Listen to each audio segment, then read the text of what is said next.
Hello, Serge here from the back porch. I recently in one of these daily videos spoke about focusing on the finish and how that would give us a smooth flowing swing, and we'd know that because it would feel smooth and slow flowing, because the definition of smooth and flowing is I guess along the terms of graceful, and it fits in with our first secret in the Serge swing of golf's a game of angles, the fewer the better. So in relating to walking, fewer angles would be you're keeping your spine and your head very straight and you just walk along and you're here, as compared to walking along and making all kinds of movements. Or again, we could use the term gracefully dancing a waltz versus rock and rolling with all violent actions. Angles create problems because it's over movement, and this over movement also burns a lot of extra energy and puts a lot of stress and strain on the body. So we want to focus on the smooth flowing, fewer angles movements.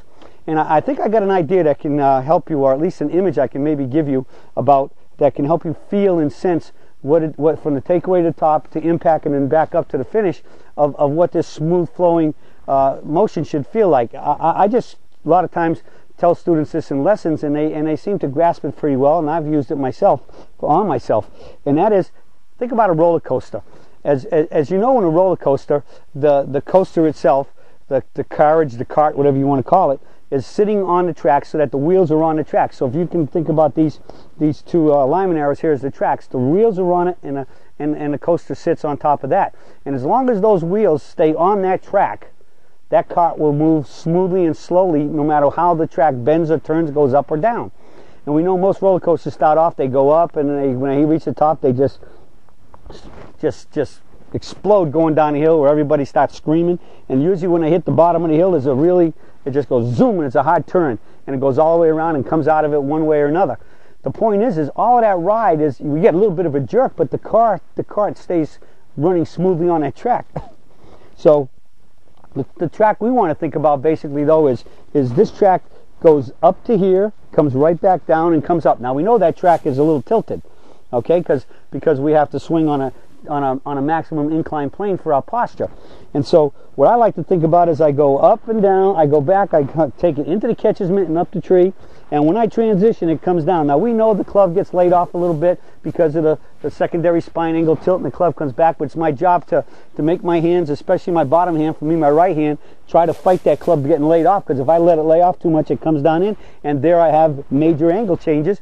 And if I come down and I have a major angle change like that, that's one of the reasons why we tend to finish wide, and so as well as having turned our body too much. So the key becomes, I want to get this sense and I want to get this feeling that I go in the mitt and up the tree, and I come straight down, and I go straight forward, and I come up. So I want to stay on that track. Now you can call that track your plane, you can call it your path. All right, and path and plane basically are the same, in that your path has to be on that inclined plane. Okay. And so you want to kind of, in your mind, feel like you stay on it. That I go straight back, straight up, straight down, and straight back up. In my mind, when I swing a golf club, I actually feel in my mind that I take it straight back, straight up, straight down, and straight up. I feel like I'm actually a Ferris wheel. I know I'm not, because once I bend over and put both hands on it, I'm tilted. But I want to feel this, I want to sense it in my mind, I want to feel it in my body, and especially in my hands and arms, that everything is having a feeling of more up and down, not around. All right? And certainly when I go up and down, I'm maintaining my firm wrists, because I don't want to feel any hinging or cocking or flipping or whatever.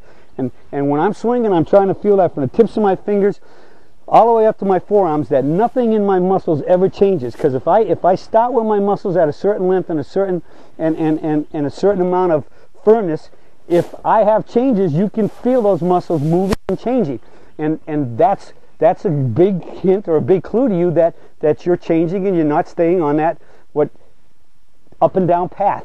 Because remember, the Serge swing is a 3/4 limited turn swing, so I'm always trying to think and feel vertical, in the mitt and up the tree, down the impact, and in the forward mitt and up the tree, and when you get that flowing and you get up and down, you get that explosion, that free explosion into the ball, and then snap it right back up over the shoulder and finish close to the ear. So just imagine your track going straight back and up, straight down, and straight back up on the forward side to the tee finish. So we need images many times to produce the feelings we want to feel. And as I've always said, once you make a good practice swing and you feel it, then you step up and you swing the feel. So images can really help us create the feels we need to hit good shots by making good swings.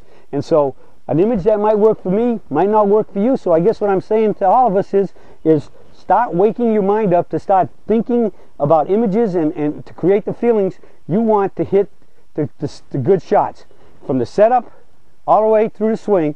And as when you start creating these images and these feelings, you'll start making more good swings, hit more good shots, and start shooting more lower scores. Well, that's it for the search for today, and I'll be talking to you all again soon.